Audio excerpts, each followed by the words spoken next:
that David Hopper will be leading us in a session, and again, adult education. The purpose is to instruct, educate, and enlighten. David, I will go ahead and let you introduce yourself. Yeah. Thank you so much for being here. I was asked to say a few words about myself. I'm a long-time member of the congregation and taught at McAllister for 40 years and retired from that. So started out to fill a teaching load that a faculty member leaving McAllister for greener pastures at the time.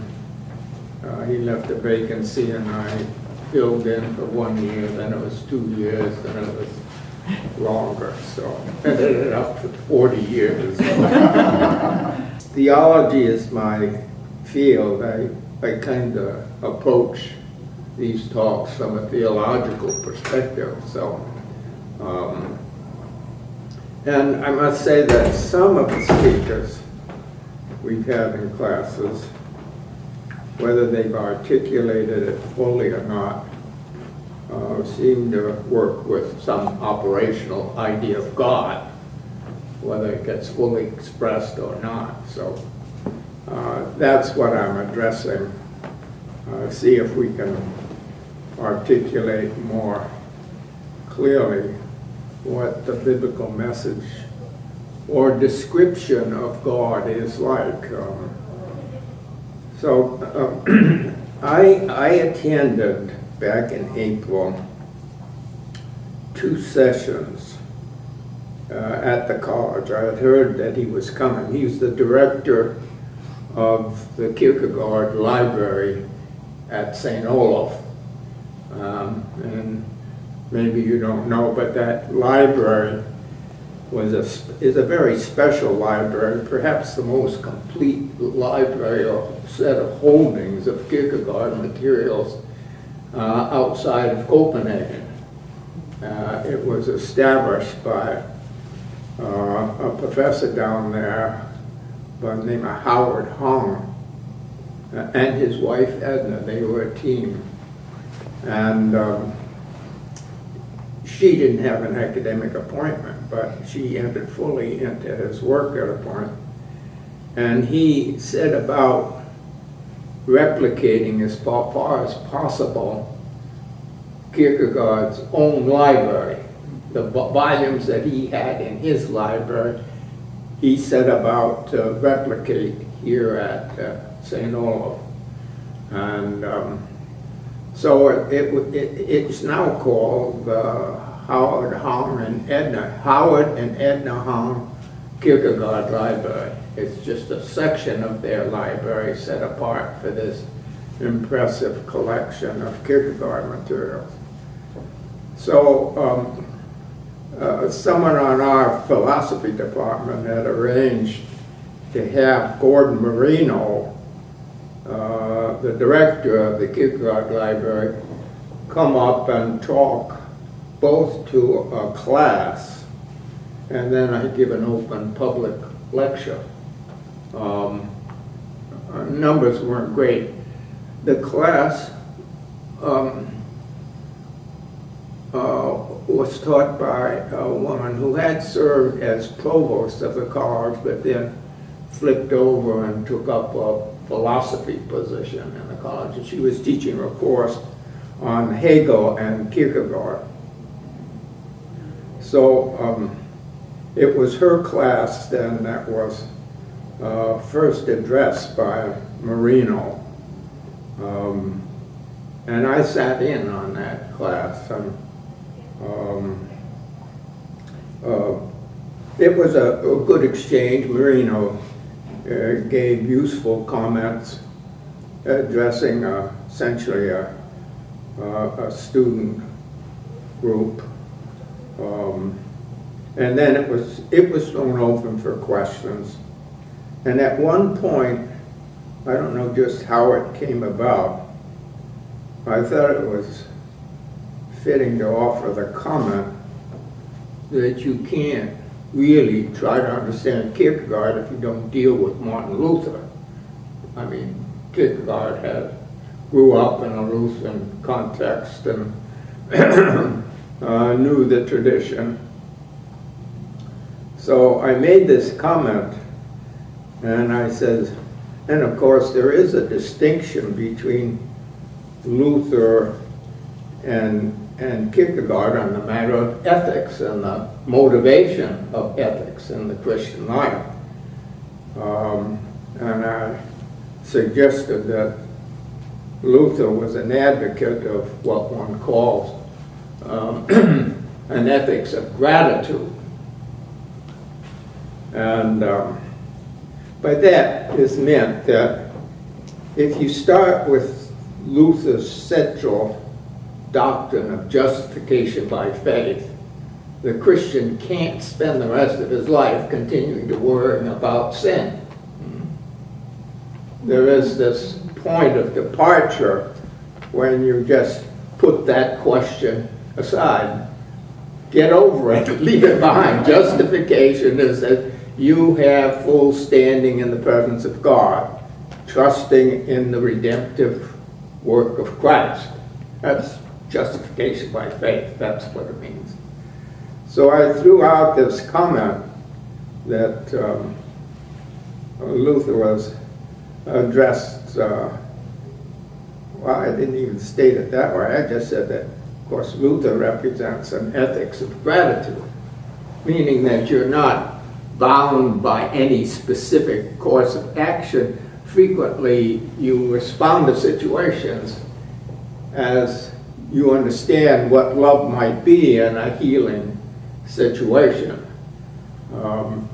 So I threw this out, and right away they were, well, including Marino. Well, he doesn't count. He was just there often.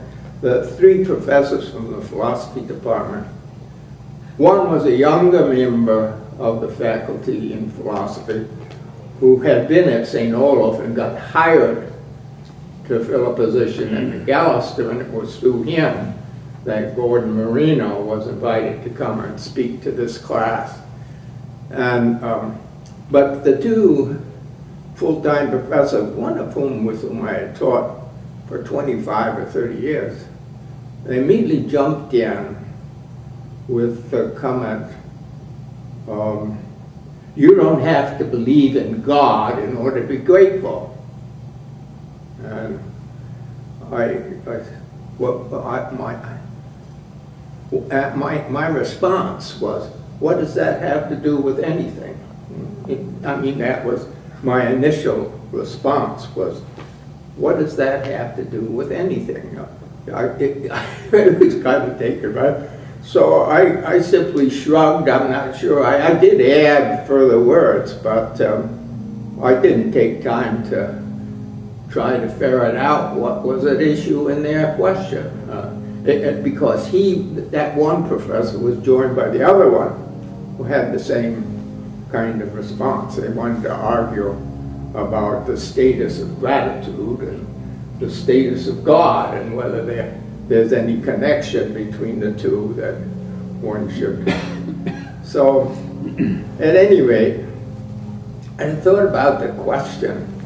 I'm one of those who don't have always an immediate response. This may be within the realm of common experience, but sometimes you get involved in a discussion and your best answer comes to you after the occasion is passed.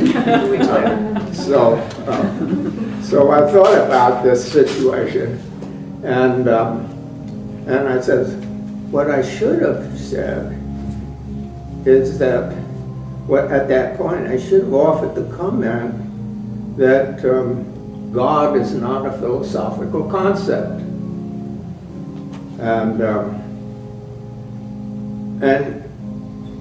Well, let me go on and explain what happened. When I used that phrase, God is not a philosophical concept.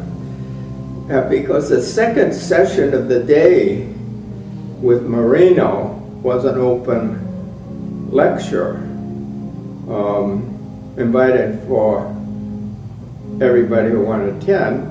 They may have picked up maybe 4 or 5 more people other than the students who were the 13 or 12 or 13 students involved in the class on Hegel and Kierkegaard. And in that discussion, Marino raised some interesting questions. And at one point I thought it was helpful to offer the interjection that you can't understand Kierkegaard's thought without reading his doctoral dissertation, where he got his PhD at University of Copenhagen, which was a dissertation called The Concept of Irony.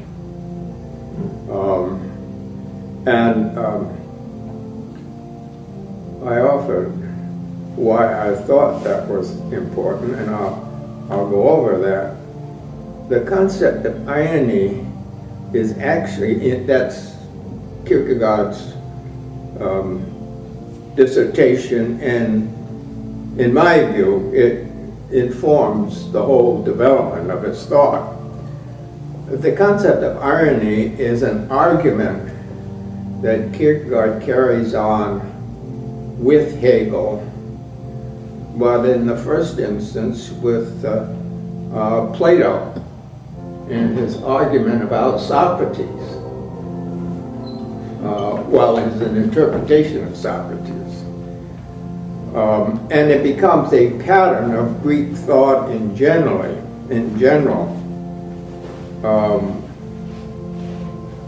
I mean, we all know, those of us who have been in a philosophy class or even read about Socrates at all, know that he went around questioning people, raising questions with people, and in fact it's called the Socratic method.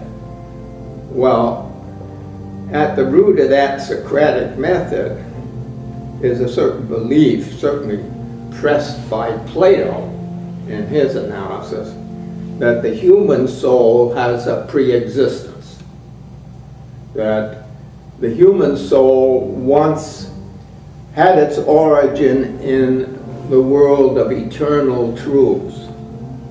And the soul, when there's a fall, it's not a fall of sin, as there is in the Hebrew scriptures, in the Old Testament, Adam and Eve story. The fall is simply,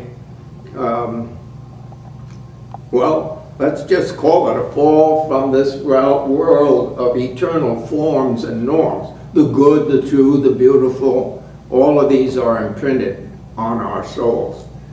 And for Socrates, and then especially for Plato in interpreting Socrates, the role of the questioning was simply to get people to discover what the truth is that is implanted on their soul through pre-existence in this eternal realm.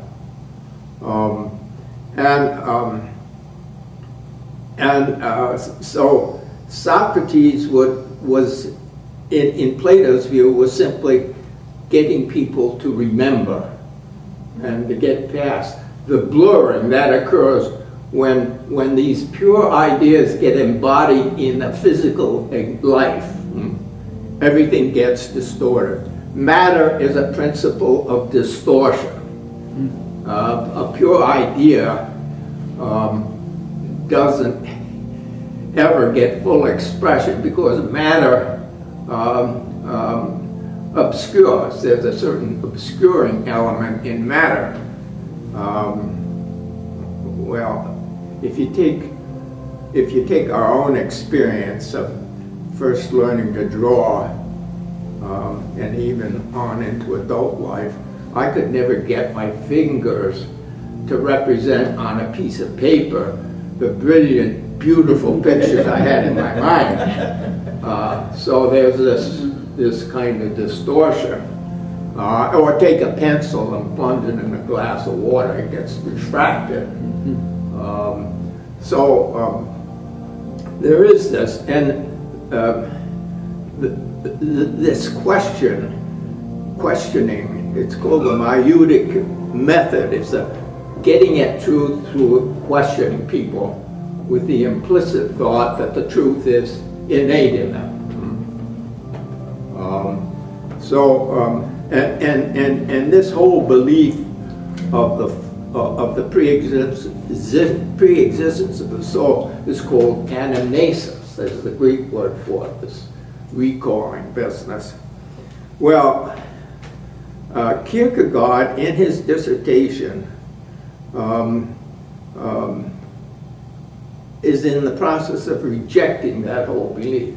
Of course, if you move that Greek thought into a biblical context, matter is not the source of evil as such. Sin is the thing that distorts, not matter. Creation is good. So when the Christian tradition early on, when it was confronted with this more rather sophisticated system of Greek thought, decided that,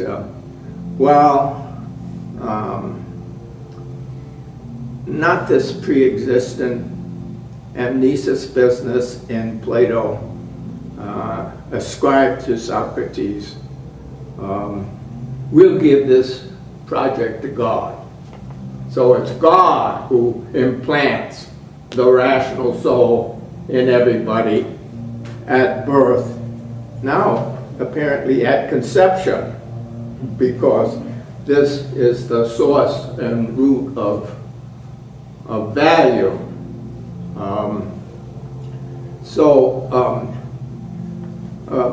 Kierkegaard argues a different point, as did Hegel. Hegel said that Socrates was simply posing alternative ideas to those that may be resident in a person expressing it. So what you have in Hegel is the idea that questioning means you offer an alternative hypothesis, which then assumes or can assume a kind of middle ground between two differing opinions, and then that becomes the basis of a new. We're talking about the dialectic in Hegel, from thesis to antithesis to synthesis, and then that which is the synthesis represents a new thesis which draws out of human knowledge and human experience a new idea. So this is a dialectic. This is not absolute truth for all time, as Plato and Socrates would, if that's what Socrates believed, would have thought. So there is, in contrast, Hegel has said, no, truth is a dynamic process. It's not a once-for-all sort of thing, which has been obscured for us, but we're in the process of discovering, or by proper questioning. Now, Kierkegaard enters the problem, enters this discussion with his own suggestion. His own suggestion is that Socrates wasn't attempting to uncover an innate, enduring truth in everybody. Or he wasn't, as Hegel would have, in introducing a long-term discussion about truth that is a process in history and time.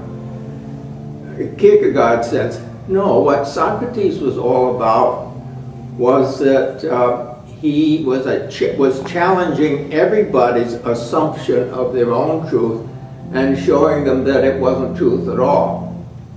He wasn't offering any alternative. He was just destroying every habit of thought that takes root in human mind.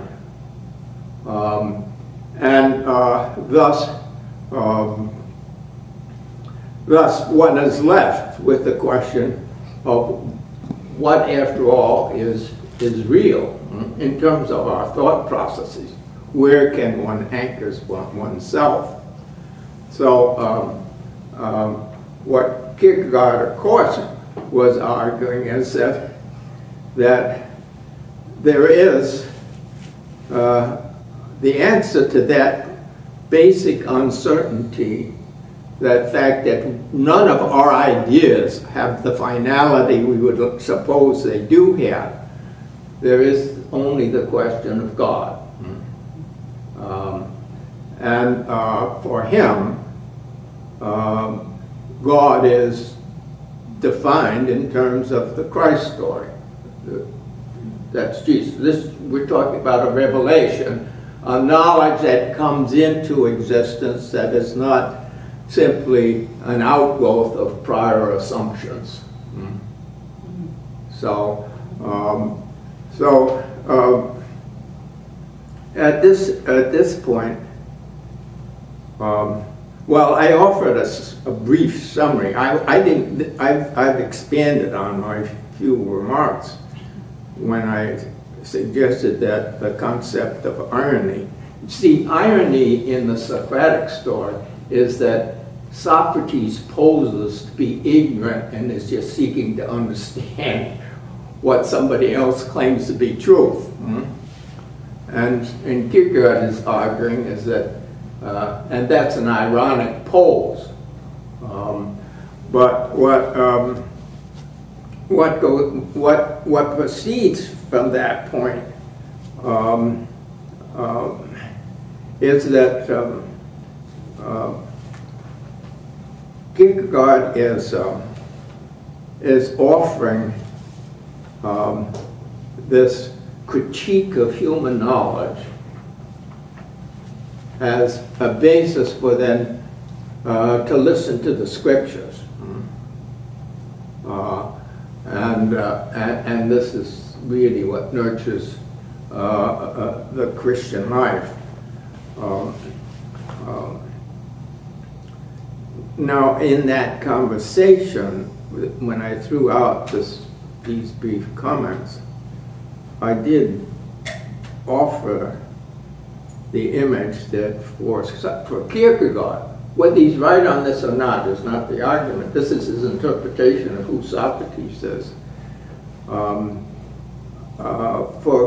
Kierkegaard, Socrates is a philosophical John the Baptist. John the Baptist pointing away from himself to Christ. And for Kierkegaard, I was suggesting, and Moreno seemed to respond very positively to that, that in fact, for Kierkegaard, Socrates is a John the Baptist. I hope this logic that I'm following is clear, and it goes on the scriptural passage. So, at any rate, we struck up an interesting conversation at that point, because Moreno said he had not read the concept, Kierkegaard's concept of irony, or thought about it of late. And so that was a useful exchange. And in the end, he invited me down to St. Olaf to talk to a summer seminar, a gathering of young scholars doing research at St. Olaf over the summer. So we did that. But this is what I mean. This lies behind. If I had thought about it, and if I hadn't had that follow-up discussion in the second section, the thought wouldn't probably have come to my mind that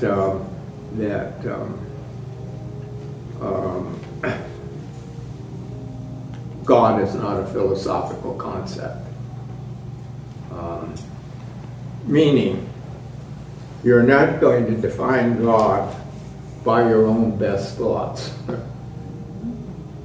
God is never reducible to our best thoughts about God. And that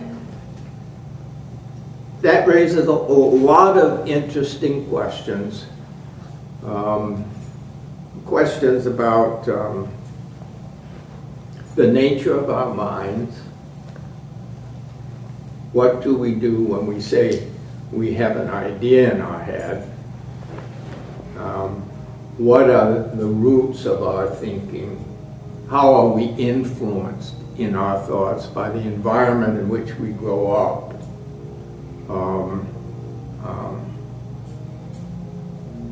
This hasn't been recognized perhaps as much as it should be, that Francis Bacon, in the first part of the 17th century, wrote a mammoth work called the Novum Organum, which is a word, the new order of knowledge. I mean, this comes in a period of history when you have two revolutions that have impacted the Western cultural tradition. You have the scientific revolution, but you also have a religious revolution, the Reformation. Bacon is thinking within that framework, and he says,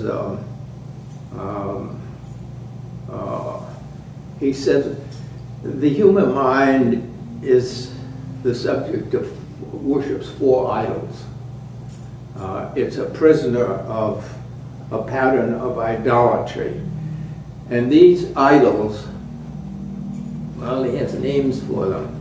There's the idol of the cave, by which Bacon says the cave represents the fact that each of us as individuals are molded and shaped by the immediate surroundings in which we grow up, and our minds are disposed to think within the framework of our upbringing. And the unique experiences that we may have had in the course of a lifetime. And then he says there is also the idol of the tribe. That is, you're members of a group usually that dispose you to think in certain ways. And then he offered the idol of the marketplace, and there one be inclined to offer a Marxist interpretation of what he was implying, that how we make our living determines how we think about the world. But I think Bacon really is involved in something more. He criticizes our language at that point. He says our words tend to adopt or reflect those ideas that are current in the culture at the time. And that this is, the marketplace is the discourse that takes place in common life. And it rises to the floor with certain kinds of verbal usages. I mean, actually Francis Bacon is offering here an early statement of what becomes later in the philosophical tradition, especially in England, linguistic analysis, meaning that there is a history behind the words that we use to describe reality. And the final idol that Bacon talks about is the idol of the theater. The idol of the theater is a overarching construct that provides the setting within which we find ourselves, a kind of inviolable, rational order that within which we live and to which we subscribe. And here he identifies the great philosophical systems, Plato, Aristotle, Thomas Aquinas, all of that business, that you simply get sucked in to this world. You assumed it has this kind of final reality, embracing reality, but he says it's just an idol of the mind. It's something that the mind works with and lives, a framework within which we all do our thinking. I once used in a class once, there's a German word, Weltanschauung, a worldview. When I first started teaching at McAllister, I lived in an apartment, kind of a dingy one on Grand Avenue.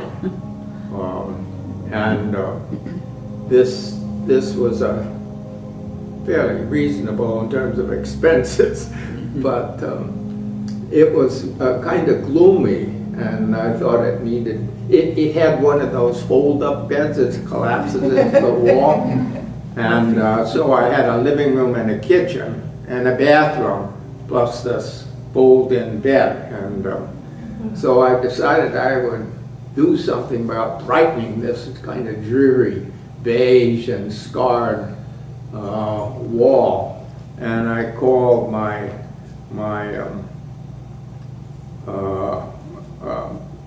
the owner of the apartment and said, I'd like to paint it. And he said, oh, that's all right. We have paint down in the basement. You're free to help yourself to the paint. So I went down in the basement, and I did want to get away from the dull, gloomy beige, and I decided yellow would be the thing. He had a can of yellow there, and I didn't read the label too brightly, but I set to work late at night, and it turned out that the yellow, the next morning when the sun began, no, it was later in the afternoon that the sun shined in that window, but in the morning, but then later when the sun was on it, it had a kind of the distressing lemon yellow to it. So I didn't feel that it actually did a great deal to ease my comfort color-wise. But it is something we all do. That is, you take the White House. Every time a new president moves into the White House, the whole places, the living quarters are all redecorated. You know, other people may have used just 4 years. Think of the waste. But it's all important that the people who live in it feel comfortable. We all want a comfort level in terms of the houses in which we live. And I'm saying that all of us want a comfort level in the world we create with our own minds. So what Kierkegaard is offering is this kind of frightening possibility of self-criticism and attempting to assess how we come to terms with the world in which we live.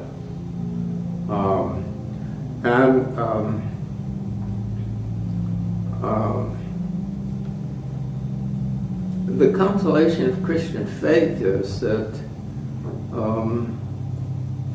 that it recognizes the dislocation of rational analysis with the substance of the faith, that you can't just easily flow from one to the other and expect this simply to carry over. And the thought attending my initial interchange, well, it wasn't even an interchange, but when these two philosophy departments and so you didn't need to believe in God in order to be grateful. And I thought about it afterwards, and I said, you know, what they were doing, as they should have done as philosophers, was simply to translate everything I had said into their system of rational order. And especially if I had described Luther's ethos, or his attempt to deal with the Christian life in terms of an ethics of gratitude. You use the term ethics of gratitude, and those people, I mean, these two people immediately said, this is a philosophical question. For me, it wasn't a philosophical question at all.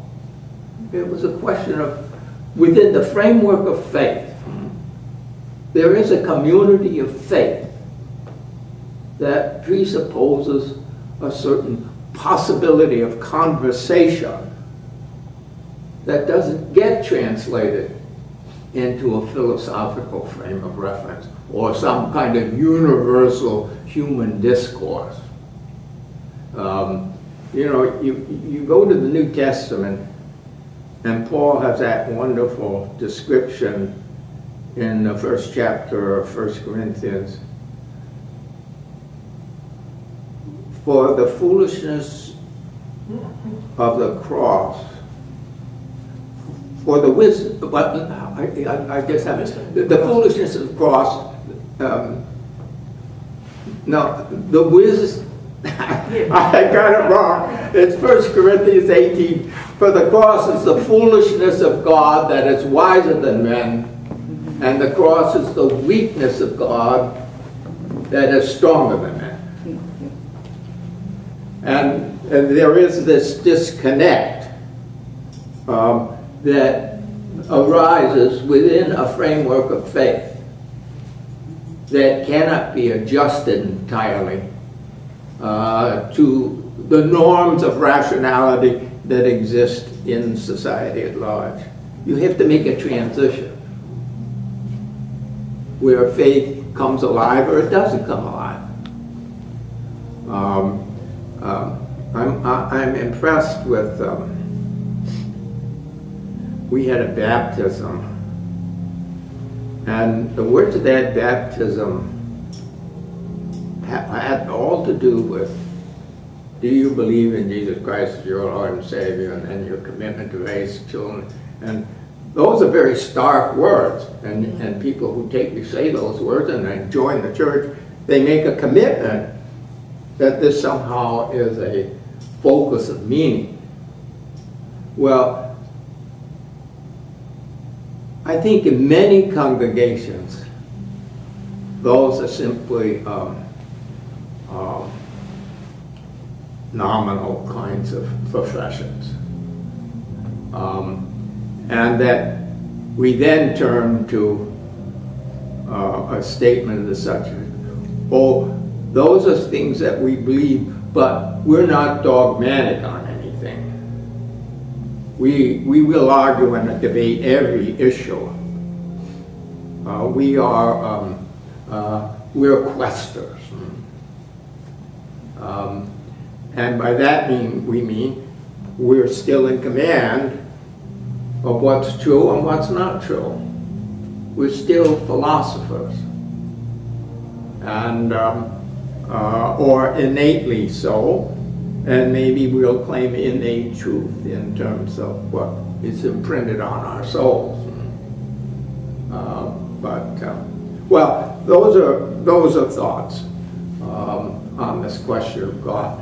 I mean, the Bible says, for my thoughts are not your thoughts, that's Isaiah. My thoughts are not your thoughts, neither are your ways my ways, says the Lord. And the other thing is, for the fear of the Lord is the beginning of wisdom. What is the fear of the Lord?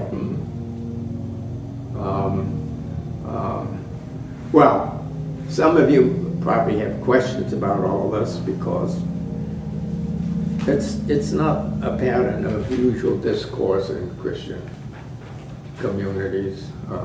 One congregation differs from another. But it is interesting that the mainline denominations seem to be continually losing numbers of members and are attracted to other kinds of Christian expression that are more emotionally grounded. I don't know. If you ask the question, what lies behind Archbishop Nienstedt's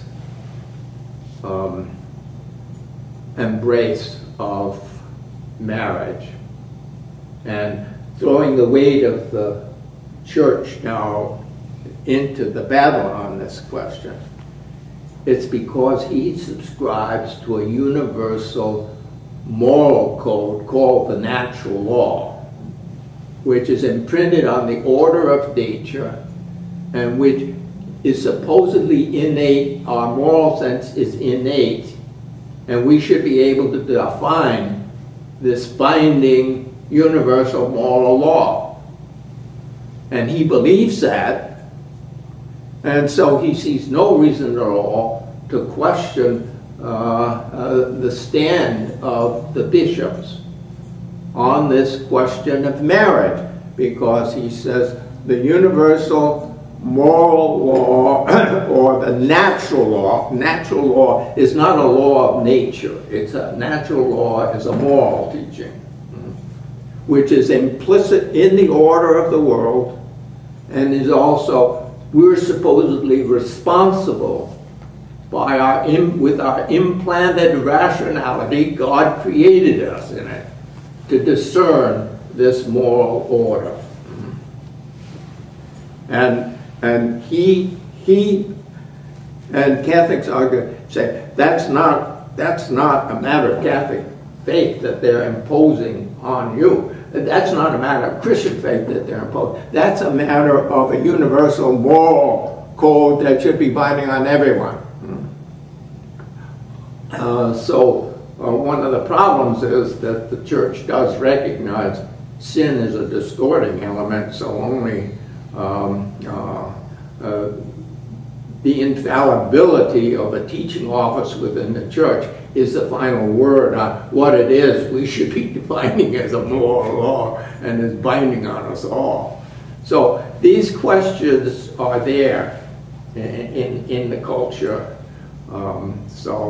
and are relevant to a lot that is going on. But you can't debate natural law in political terms, because the two parties would be so torn apart by any discussion of that as a ruling principle by which the Constitution is interpreted or those cases come to the fore.